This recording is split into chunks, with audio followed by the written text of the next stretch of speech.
Friends, इस साल 26 अगस्त को कृष्ण जन्माष्टमी है और जो मनुष्य जन्माष्टमी के दिन भक्ति भाव से भगवान श्री कृष्ण की कथा सुनते हैं उनके समस्त पाप नष्ट हो जाते हैं, वे उत्तम गति को प्राप्त करते हैं। तो अगर आप भी जन्माष्टमी मनाते हैं या उस दिन व्रत रखते हैं तो आपको भी जरूर जाननी चाहिए श्री कृष्ण जन्माष्टमी की व्रत कथा।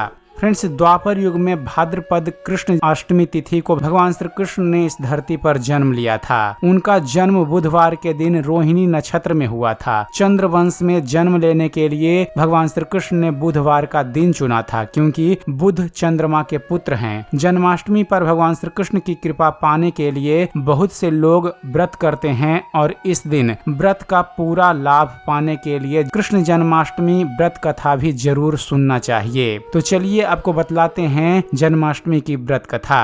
फ्रेंड्स, पौराणिक कथाओं के अनुसार कंस ने अपने पिता राजा उग्रसेन की राजगद्दी छीनकर उन्हें जेल में बंद कर दिया था और स्वयं को मथुरा का राजा घोषित कर दिया। कंस ने जब अपनी बहन देवकी का विवाह वासुदेव से कराया तो उस समय एक आकाशवाणी हुई जिसके अनुसार देवकी का 8वां पुत्र कंस का वध करेगा। आकाशवाणी सुनकर कंस डर गया और उसने अपनी ही बहन देवकी और अपने जीजा वासुदेव को भी कारागार में डाल दिया। कारागार में ही देवकी और वासुदेव की 7 संतानें हुई जिसे कंस ने मार डाला। देवकी की 8वीं संतान का जन्म भादो मास के कृष्ण पक्ष की अष्टमी तिथि को घनघोर अर्धरात्रि के समय हुई। उस समय चंद्रमा भी वृष राशि में था। रोहिणी नक्षत्र और बुधवार का दिन था। जब भगवान श्री कृष्ण का जन्म हुआ तो जेल के सारे ताले खुद ही टूट गए और वहाँ की निगरानी कर रहे सभी सैनिकों को गहरी नींद आ गई। उस समय भगवान श्रीहरि विष्णु वहाँ प्रकट हुए और उन्होंने वासुदेव देवकी को बताया कि वह देवकी के कोख से जन्म लेंगे। इसके बाद उन्होंने बताया कि वो उन्हें गोकुल में नंद बाबा के पास छोड़ आए और उनके घर जन्मी कन्या को मथुरा लाकर कंस को सौंप दें। वासुदेव ने ठीक वैसा ही किया। उस समय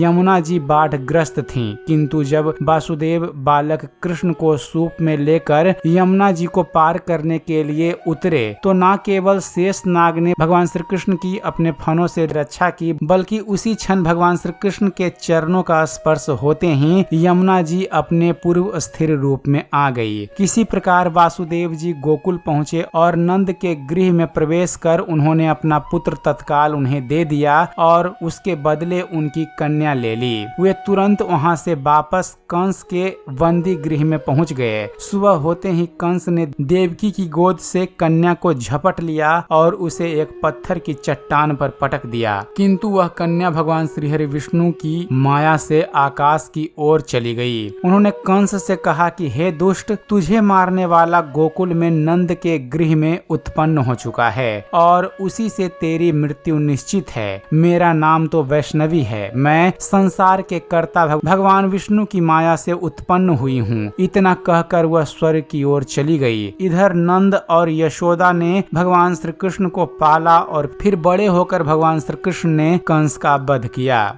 फ्रेंड्स, जन्माष्टमी लोग भगवान श्री कृष्ण के जन्मदिन के रूप में मनाते हैं। कई लोग इस दिन व्रत भी रखते हैं। शास्त्रों के अनुसार जो व्यक्ति जन्माष्टमी का व्रत करता है वह ऐश्वर्य और मुक्ति को प्राप्त करता है। आयु, कीर्ति, यश, लाभ, पुत्र व पौत्र को प्राप्त कर इसी जन्म में सभी प्रकार के सुखों को भोग कर अंत में मोक्ष को प्राप्त करता है। तो दोस्तों, क्या आप भी जन्माष्टमी का त्योहार मनाते हैं? कमेंट कर जरूर बताइएगा। तो उम्मीद करते हैं फ्रेंड्स आप सभी को हमारा ये वीडियो पसंद आया होगा। वीडियो पसंद आया हो तो वीडियो को लाइक और शेयर करना मत भूलिएगा और ऐसे ही ज्ञानवर्धक वीडियो देखते रहने के लिए आप हमारे इस चैनल ज्ञान मंथन को सब्सक्राइब जरूर कीजिएगा। आप हमारे इस चैनल को सब्सक्राइब कीजिए और देखते रहिए, जानते रहिए। धन्यवाद। जय हिंद।